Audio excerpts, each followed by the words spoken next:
want to take a moment at the beginning of this video to let you know that effective immediately, Monday through Friday, we will be doing a biblical study every Monday through Friday. Right now we're finishing the book of Revelation. I do believe we'll be done at the end of this month, and we just started the book of Acts verse by verse, and that'll take a couple years. But once we're done with Revelation, I feel called to go through the book of Enoch. I'm not going to justify it right here. I'll do it when I start that series. But that is going to be Monday through Friday, every single morning.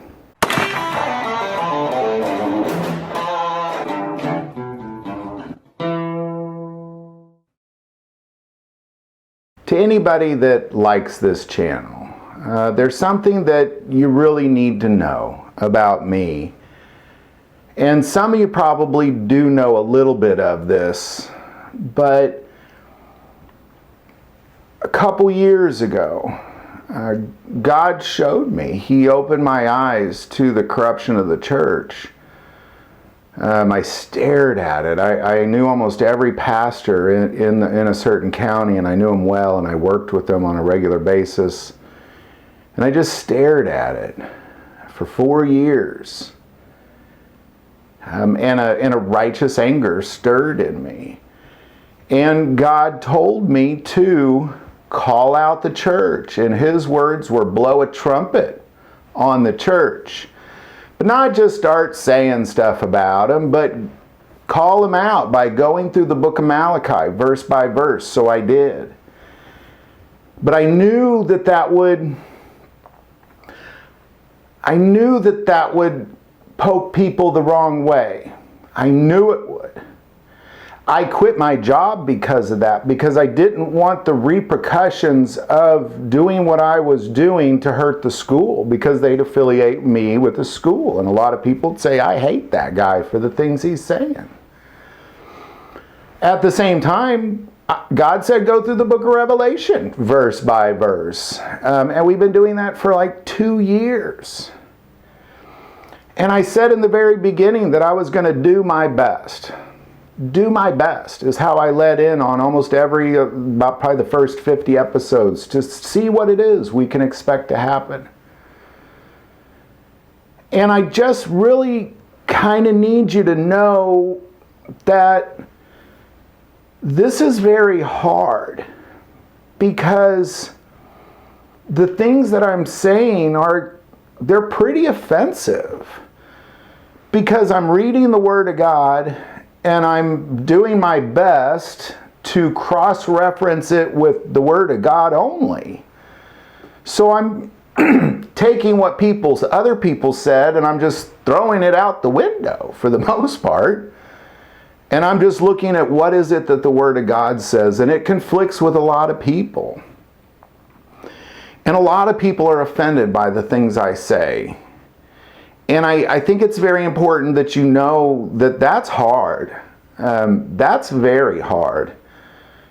Because I'm a people pleaser. I'd like for everybody to be darn happy with everything, but the problem is that's what most preachers are doing. They're just telling you what you want to hear, because they don't want to offend you. You know, when you unsubscribe, you know, I lose a subscriber, but imagine people leaving a church, or you just offended the Smiths, now they're leaving, you know, and they're one of the biggest donors. You know, how do people preach the Word of God without offending? I don't believe you can. I don't believe it can be done.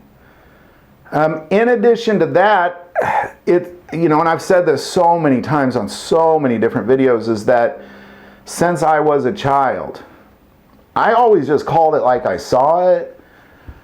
And that's a blessing and a curse. Often it's a blessing because you call things how they are, and you call it, and people appreciate that. But it's also a curse because sometimes it rubs the wrong way. And I know I rub people the wrong way. I know that to be true. But it's not because I'm trying to rub people the wrong way, or I'm thinking, well, how can I make people angry? It's because when you see the things that God is showing you through the Word of God, and you look at him, not like he's just some teacher or some king in the sky or some God who holds your eternity in his hands. I look at him like he's my literal father. I didn't have a father.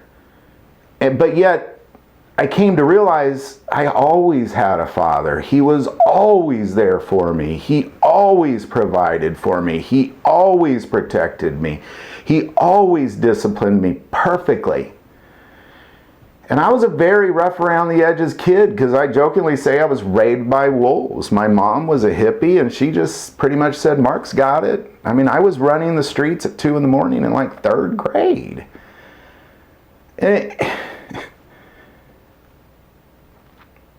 But God was there the whole time. And he guided me and took me out of my wild ways, because I was raised by wolves. And he set me on a path, and he showed me that he was my father.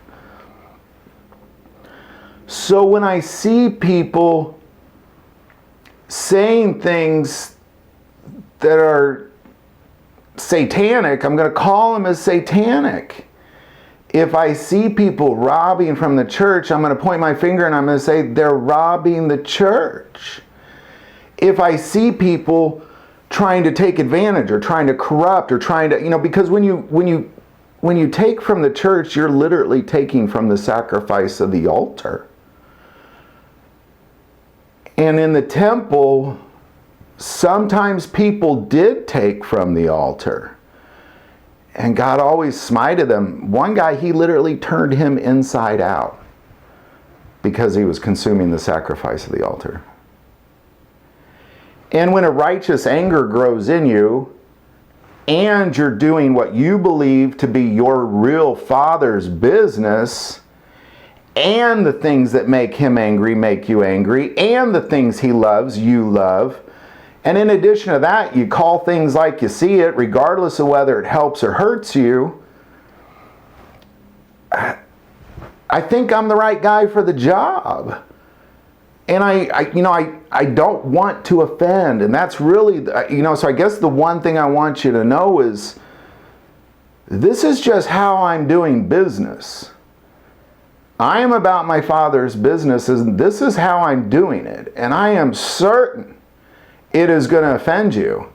My heart is not to do that. It truly is not. My heart is to be about my Father's business and call it like I see it. And when I get angry for the things that make him angry, I come off angry. There's been a few other Christians in the past who said what the Word of God said, and they killed him for it. I didn't expect everybody just to love everything I said. I literally quit my job because I knew so many people would hate the things that were coming out of my mouth.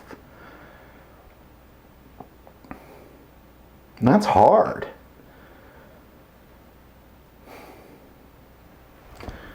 So it's critical you know these things about me. I knew at the very beginning, even when I was sitting there doing some really crude gun reviews 8 years ago, people would say terrible things. It's not that. It is not that. That doesn't bother me, because I fully know. I can stand on a stage in front of 500 people and say, I like chocolate pie, and turn around and walk off. And there's going to be a good percentage of people that are going to be very offended. Well, why not apple pie? How dare him say those things? So I know that. My wife told me long ago, you're going to put yourself out there. You got to get over that stuff. But that's not what I'm getting at. What I'm getting at is the things of God and the words of God, they offend particularly the religious leaders. Because generally a lot of the hate I get is from religious leaders. And I quit my job because I knew that was going to happen. I didn't want the school to suffer because of what I was doing.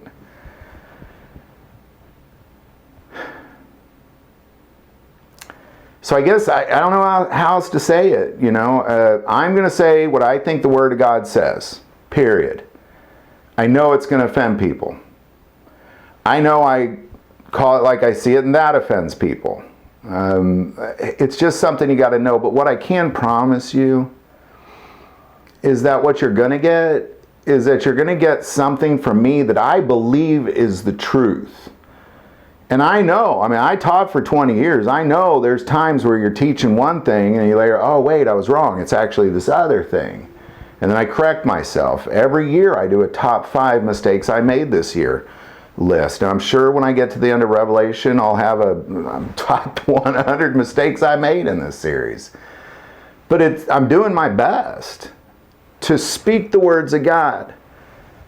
And I'm blowing a trumpet and I'm saying things that other people are too afraid to say because it offends people. But that's okay, because really in the end, God said blow a trumpet. I don't care what you think of my trumpet. I mean, I do. I didn't mean to say that, but I don't care. It won't. I do care, it just won't change the trumpet. I'm going to blow a trumpet. You can throw rocks at me, yell at me, I'm still going to blow a trumpet. Obviously I care if you're throwing rocks at me. Obviously I care if you're assaulting me, but that's kind of what I meant. Like, I care, but at the same time, I'm going to do it anyway. Nothing's going to change. Nothing's going to change. I do want to add again at the end of this video that effective immediately, we will be doing a spiritual study Monday through Friday morning, and then all our gun and Second Amendment content will be in the afternoon. But Monday through Friday, every Monday through Friday morning, effective immediately, we'll be going through the book of Revelation, and we're almost done. And we'll continue through the book of Acts. That's going to take probably a couple years. But then I feel called to go through the book of Enoch. I'm not going to justify that in this video. I'll justify that when I start that series, but it's something that God and I have been talking about for quite a while. I think it's important we do it after the Revelation series is finished. And then I also want to go through Daniel. So, we're going to be going every morning, but right now it's just End of Times and Acts until End of Times is finished, and then we will be picking up on Enoch. Any thoughts or insight on any of that, put that in the comments below. If you like this video, click like and subscribe. Feel called to support this channel with Patreon. That link is also below. But the most important part of this channel is we take prayer requests, so please don't ever hesitate to send that in. Thank you for watching this episode of God, Family, and Guns. And as always, love God, love your family, and love guns.